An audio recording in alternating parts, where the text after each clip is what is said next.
Curious George and the Puppies. Book 15.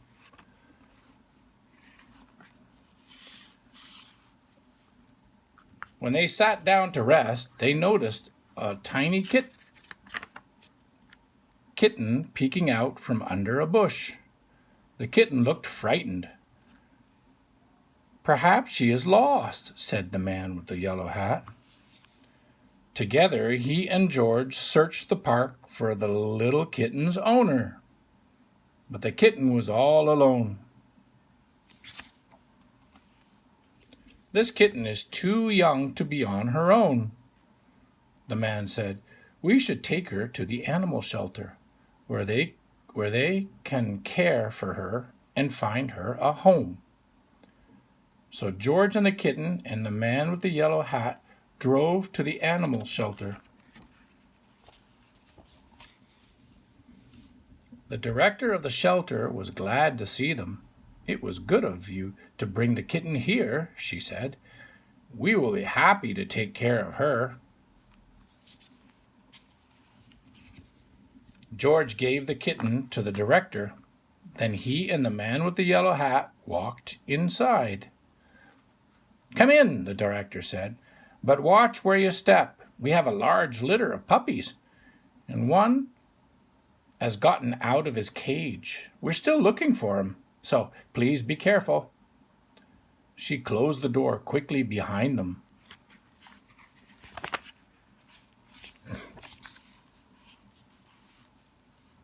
George had never been to an animal shelter before.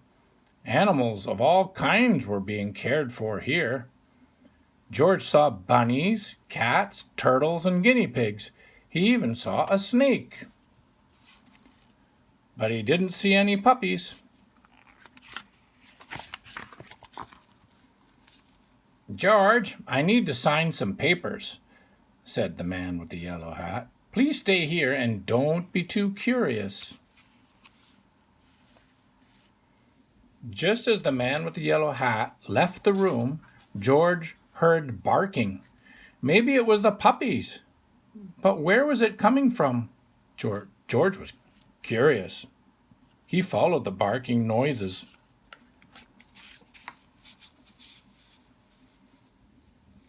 And found a room full of dogs. There were yellow dogs, spotted dogs, sleep dogs, and fluffy dogs. There were quiet dogs and yappy dogs, and even a dog without a tail.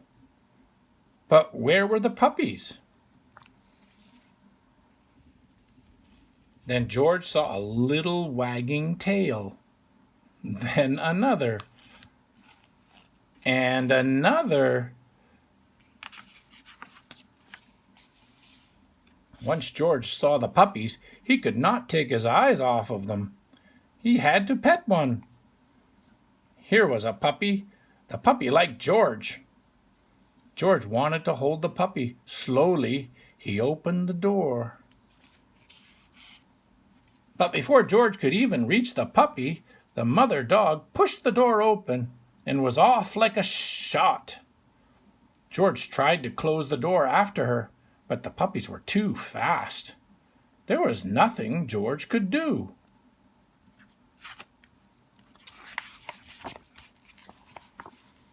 Puppies were everywhere. Puppies hid under the desk. Puppies barked at bunnies. One puppy played with a telephone cord, and another climbed on top of a cage to watch the others get into mischief. Soon all the dogs were barking. The cats were meowing, and the bunnies rustled into the corner of their cage.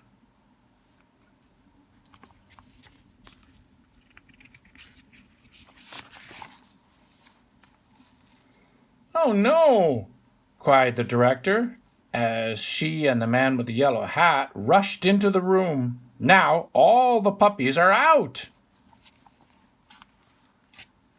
The man with the yellow hat helped the director gather up the puppies and put them safely back in their cage. Soon all the animals settled down and were quiet.